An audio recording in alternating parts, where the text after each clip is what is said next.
Charles Boursenault, nous vous recevons aujourd'hui avec plaisir pour parler de votre dernier livre qui s'appelle Marie Desgrèves. Absolument. Pouvez-vous nous dire comment vous en êtes venu à la littérature? Ça, c'est une longue histoire qui remonte pratiquement à mon enfance. Moi, j'ai toujours été passionné par la lecture d'abord, et même par l'écriture, parce que je me souviens que enfant déjà, écrire des textes, des parodies de chansons, etc., rien que pour faire rigoler les copains, ça a toujours été une nécessité pour moi. Alors comme beaucoup d'auteurs, j'ai commencé par écrire des poèmes, à essayer d'écrire du roman quoi. Et il était extrêmement difficile de placer des romans chez les éditeurs à l'époque. Quand j'ai commencé, c'était pas comme maintenant, là, c'était la vieille machine avec le papier calque, etc. Fallait expédier le manuscrit aux éditeurs et tout. Bref, on avait peu de chance d'être pris, quoi. Et comme parallèlement à ça, j'ai toujours été passionné par tout ce qui était le patrimoine et l'histoire. Même enfant, j'allais voir tout ce qu'il y avait comme château dans le coin. Un jour, je me suis dit que je pourrais bien combiner ma passion pour l'écriture en général et ma passion pour l'histoire. Donc, j'ai commencé à aller fouiller aux archives, essayer de dénicher des histoires oubliées qui concernaient notre région. Et aussitôt, j'ai trouvé un éditeur, donc ça m'a mis le pied à l'étrier, comme on dit, et j'ai continué à écrire. Alors j'ai écrit des récits historiques et des romans historiques, des romans également plus généralistes et quelques poèmes également. D'accord. Alors celui-ci, dont le titre est Marie Desgrèves, oui. Se situe plutôt dans le cadre du roman historique. Oui, tout à fait. Vous pourriez nous dire un petit peu de quoi vous êtes parti pour écrire ce roman?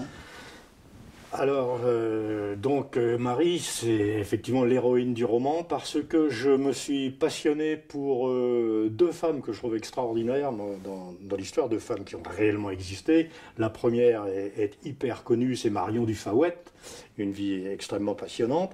Et il y avait une deuxième femme qui m'intéressait, qui était surnommée Marie l'Escalier. Et qui était, alors elle, vraiment la brigande, mais même un peu sanguinaire, etc. Et je me suis dit, voilà des femmes qui ont vraiment une vie extrêmement passionnante, situées à une époque assez intéressante, je dirais pourquoi tout à l'heure, faire un petit parallèle avec notre époque. Et je me suis dit, tiens, j'écrirais bien un peu la vie d'une fille, comme ça, du bas peuple, qui essaye de se hisser dans la société.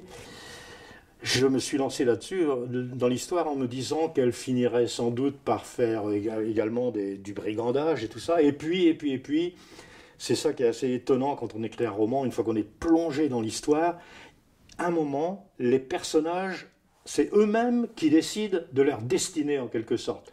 Cette petite Marie m'a emmené sur des chemins auxquels je ne m'attendais absolument pas, quoi.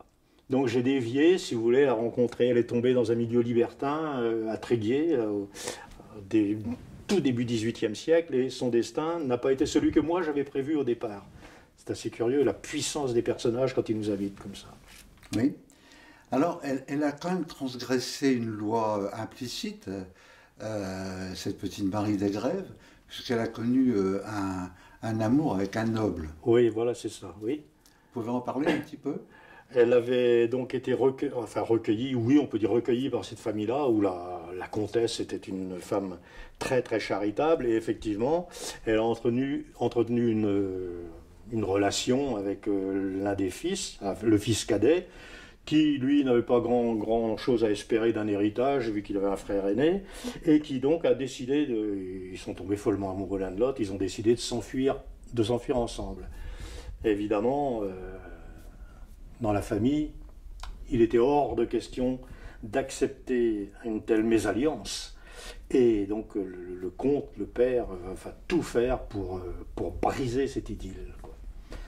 Donc ce qui m'intéressait, c'était de montrer encore la puissance des milieux riches, des milieux nobles, des milieux aisés, la puissance qu'ils avaient sur les gens du peuple, quoi. Le récit se situe dans le nord du Trégor, oui.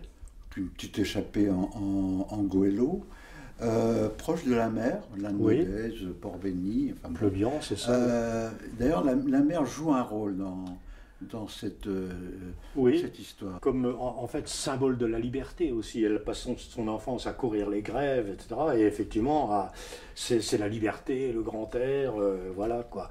Et tout l'opposé de ce qu'elle va vivre après, des contraintes quand elle était au service des nobles et tout ça, quoi. Donc, tout ça va forger son caractère.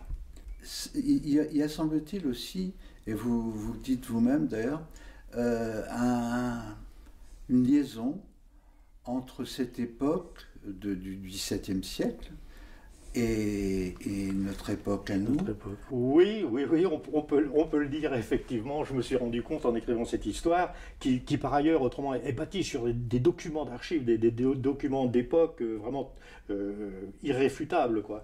Je me suis rendu compte que ben, la hiérarchie sociale n'a pas beaucoup changé, quoi. On a toujours ce même système des puissants qui dominent les plus pauvres.